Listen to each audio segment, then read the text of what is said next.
안녕하세요. 인생 성공 플랜 박 기장입니다. 한 주 동안 구독자 여러분들 다들 너무 고생하셨습니다. 오늘은 하루라도 빨리 시작해야 좋은 복리에 대해 아주 쉽고 재밌게 농부의 마음으로 공부해 보려 합니다. 연수익률은 S&P 500의 연평균 10%로 잡고 얘기해 보겠습니다. 복리를 농작물로 생각하면 제일 먼저 씨앗을 심는 게 시작이겠죠. 예를 들어 여러분이 처음 1,000만 원을 투자한다고 해볼게요. 이게 바로 밭에 심는 씨앗입니다. 씨앗 하나는 너무 작죠. 근데 이 씨앗을 연 10%의 수익률이라는 비옥한 땅에 심으면 어떻게 될까요? 1년 뒤엔 싹이 나서 1,100만 원이 됩니다. 이게 첫 수확입니다. 근데 여기서 끝나는 게 아닙니다. 농부가 첫 수확한 열매를 먹거나 팔지 않고 그걸 다시 밭에 심습니다. 그러면 2년 뒤에는 원래 씨앗과 새 씨앗이 같이 자라서 1,210만원이 됩니다. 원금에 이자가 붙고 그 이자가 또 새로운 씨앗이 돼서 더 큰 열매를 맺는 거죠. 단순 이자라면 매년 100만원씩 늘어서 10년 뒤엔 2천만원이 되지만 복리는 10년 뒤 2,600만원 정도가 됩니다. 왜냐고요? 열매를 다시 심으니까 밭이 점점 커지는 거거든요. 자, 이제 시간이 더 흐르면 이 밭이 어떻게 변할지 한번 볼게요. 10년 뒤에 2,600만원 정도 되는 작은 밭이지만 20년 뒤엔 6,700만원으로 숲으로 변하게 되죠. 30년 뒤엔 1억 7,500만원 정도로 거대한 숲이 됩니다. 씨앗 하나가 이렇게 큰 숲이 될 수 있는 이유는 농부가 매년 열매를 다시 심고 비옥한 땅을 잘 골라서 꾸준히 물을 주고 기다렸기 때문입니다. 20년쯤 지나면 밭에서 나오는 열매가 처음에 심은 씨앗보다 훨씬 많아집니다. 예를 들어 30년 뒤엔 연 이자만 1,700만원 정도가 돼서 원금의 1,000만원을 압도해버리죠. 이게 복리입니다. 근데 나는 씨앗이 없는데? 라고 걱정할 수도 있죠. 농부도 처음엔 씨앗 하나로 시작했습니다. 하루 커피 5,000원을 줄이면 월 15만원, 연 180만원이죠. 이게 작은 씨앗입니다. 10%로 20년을 굴리면 1,030만원짜리 나무가 됩니다. 주말에 뭐 배달 알바를 하던 뭐 어떤 다른 부업으로 월 80만원 정도만 벌면 연 960만원, 5년을 모아서 4,800만원을 심고 20년을 키우면 2억 2,300만원이라는 큰 숲이 됩니다. 씨앗이 작아도 괜찮습니다. 중요한 건 심고 키우는 거겠죠. 그럼 이런 생각하실 수 있어요. 아니, 그게 그렇게 쉬우면 왜 다들 숲을 못 만드냐고요. 그건 농부가 실수를 하기 때문입니다. 씨앗을 심지 않고 열매를 먹어버리고 또 물을 주다 말고 그리고 척박한 땅에 심으면 나무가 크질 않겠죠. 예를 들어 1,000만원을 2% 예금에 넣으면 20년 뒤엔 1,485만원이 되지만 10% 주식에 넣으면 6,727만원이 됩니다. 농부가 땅을 잘못 고르면 복리도 약해지겠죠. 우리가 복리를 해야 하는 이유는 단순합니다. 농부가 씨앗을 심고 키우지 않으면 수확이 없듯이 복리를 활용하지 않으면 돈이 안 커지겠죠. 20대에 1,000만원을 10%로 40년을 굴리면 4억 5,260만원이 됩니다. 하지만 아무것도 하지 않으면 1,000만원 그대로이겠죠. 이 차이가 여러분들의 노후를 결정합니다. 지금 씨앗을 심지 않으면 숲은커녕 풀밭도 못 만들겠죠.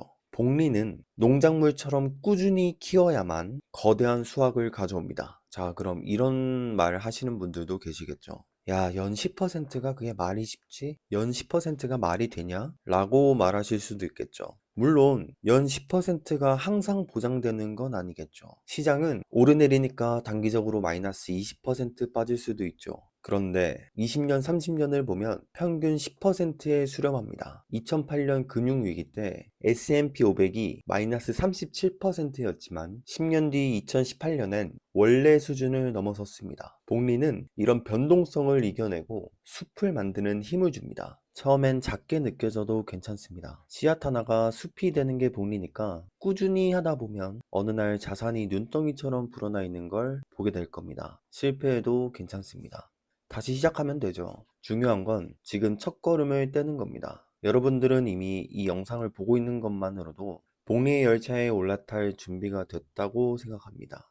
제가 기억하는 책 중 하나로 조지 S 클레이슨의 바빌론의 부자라는 책이 있습니다. 이 책은 복리에 관한 개념을 직접적으로 다루진 않았지만 부를 쌓는 기본 원칙과 복리의 마법을 간접적으로 보여주는 책으로 간단하게 얘기해 볼게요. 이 책은 고대 바빌론이라는 도시를 배경으로 부를 쌓는 방법을 우화로 설명합니다. 그중 주인공인 아르카드라는 인물이 부자가 되는 과정이 나오는데 아르카드는 원래 가난한 석이었어요. 하루 종일 힘들게 일해서 번 돈으로 먹고 살기 바빠서 저축은 꿈도 못 꾸던 그런 사람이었죠. 그러다 바빌론에서 제일 부자인 알가미시라는 노인을 만나게 됩니다. 아르카드가 왜 나는 부자가 못 되나요? 라고 질문을 하자 알가미시가 이렇게 얘기합니다. 네가 번 돈을 다 써버리니까 그렇지.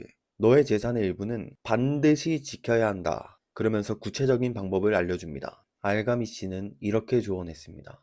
너가 버는 돈의 10분의 1은 무조건 저축해라. 그 돈은 절대 쓰지 말고 그걸로 돈을 불릴 방법을 찾아라. 아르카드는 하루 10개의 은화를 벌었는데 그중 1개를 무조건 따로 모으기로 시작했습니다. 처음에 1년 모아봤자 365개의 은화라 별거 아닌 것 같았죠.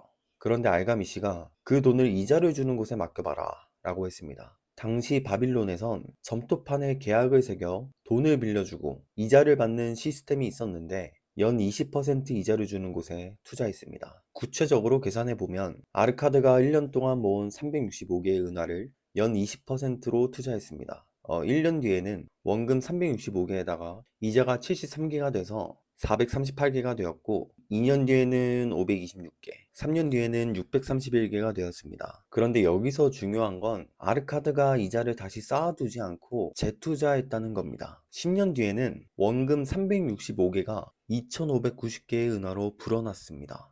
20년 뒤에는 18,300개가 되었고 30년 뒤엔 13만 개가 되었습니다. 이건 단순 이자와 비교하면 50배 이상 차이 나는 엄청난 결과죠. 이 이야기에서 제일 인상 깊었던 점은 아르카드가 처음엔 돈이 없었지만 10분의 1을 지켜라 원칙을 실천하면서 복리의 힘을 깨달았다는 겁니다. 알가미 씨는 돈이 돈을 낳고 그 돈이 또 돈을 낳는다. 이걸 강조했습니다. 아르카드는 이걸로 집을 사고 사업을 시작하고 결국엔 바빌론에서 손에 꼽히는 부자가 됐죠. 책에선 이렇게 말합니다. 내 손을 떠난 돈은 다시 돌아오지 않는다. 하지만 네가 지킨 돈은 너를 위해서 일한다. 이게 바로 복리의 마법이죠. 현대적으로 각색해보면 월 300만 원 받는 직장인이 매달 30만 원을 연 10% 수익률로 투자한다고 해볼게요. 1년 뒤엔 360만 원이 396만 원이 되지만 10년 뒤엔 5,720만 원, 20년 뒤에 1억 9,700만 원, 30년 뒤에는 5억 4,300만 원이 됩니다.